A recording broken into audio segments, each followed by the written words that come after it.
What is up, YouTube? Welcome in and welcome back. So today I'm going to take another look at George Carlin. Uh, this is called Man Stuff. uh, I've seen a lot of George Carlin, but I do find stuff I haven't seen before. This is one of them. The guy's a genius, and I just love his stuff. So yeah, let's check this out.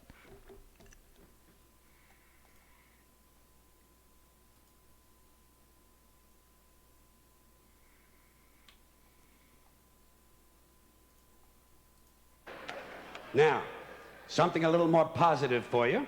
Don't want you to think the whole show is just negativity. This is about a festival. This is my idea for one of those big outdoor summer festivals. This is called Slugfest. And this is for men only. Here's what you do. You get about 100,000 of these fucking men. You know the ones I mean, these macho motherfuckers. Yeah, these strutting, preening, posturing, hairy, sweaty, alpha male jack-offs. The muscle assholes. You take about 100,000 of these disgusting pricks, and you throw them in a big dirt arena, big 25-acre dirt arena, and you just let them beat the shit out of each other for 24 hours non-stop. No food, no water, just whiskey and PCP. And you just let them punch and pound and kick the shit out of each other until only one guy is left standing. Then you take that guy and you put him on a pedestal and you shoot him in the fucking head. Yeah. Yeah.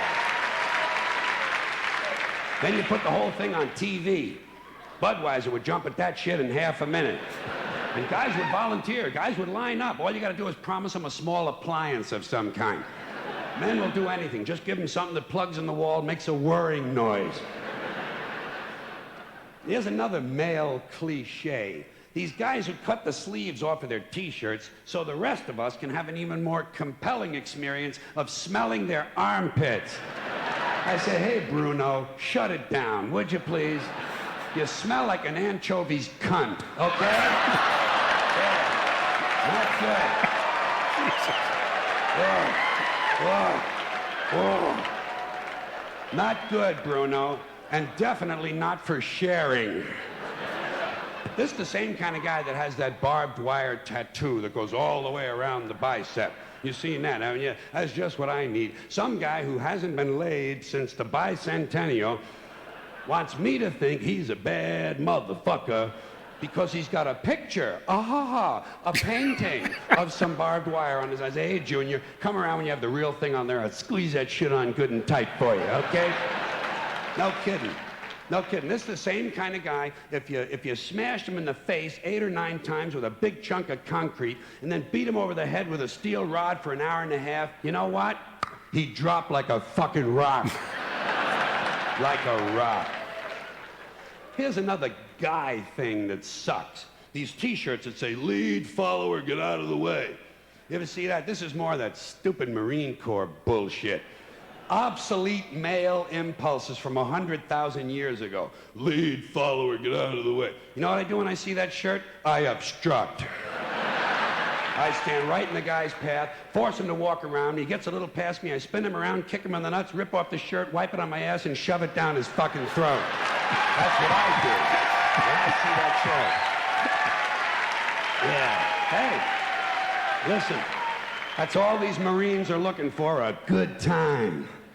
And speaking of tough guys, I'm getting a little tired of hearing that after 6 policemen get arrested for shoving a floor lamp up some black guy's ass and ripping his intestines out, the police department announces they're going to have sensitivity training. I say, hey, if you need special training to be told not to jam a large, cumbersome object up someone else's asshole, maybe you're too fucked up to be on the police force in the first place. Huh? Maybe. Maybe not.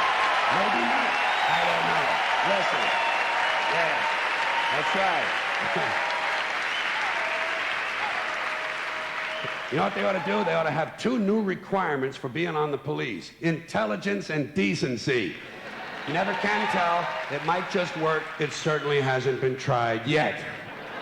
No one should ever have any object placed inside their asshole that is larger than a fist and less loving than a dildo. Okay?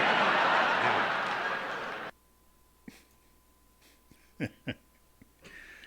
Oh man. I think the number one thing you get from George Carlin, especially when you see these old videos of his, and even you go way back to when he was less political about his kind of, it was more of a, he was more kind of sarcastic, but he got very political late in life. Was that his stuff is still relevant? You know, it's kind of like, you know, I don't know what happened around when he was shooting this. I'm sure there was some social issue or something about the police brutality that was going on that he kind of referenced there. But he never gets old. His stuff is always relevant, which some of it's kind of depressing, the fact that it's still relevant. But the guy is incredible. Anyway, leave a comment down below. Tell me what you think. And if you found this interesting, like, comment, and subscribe. And we'll see you later. Peace out.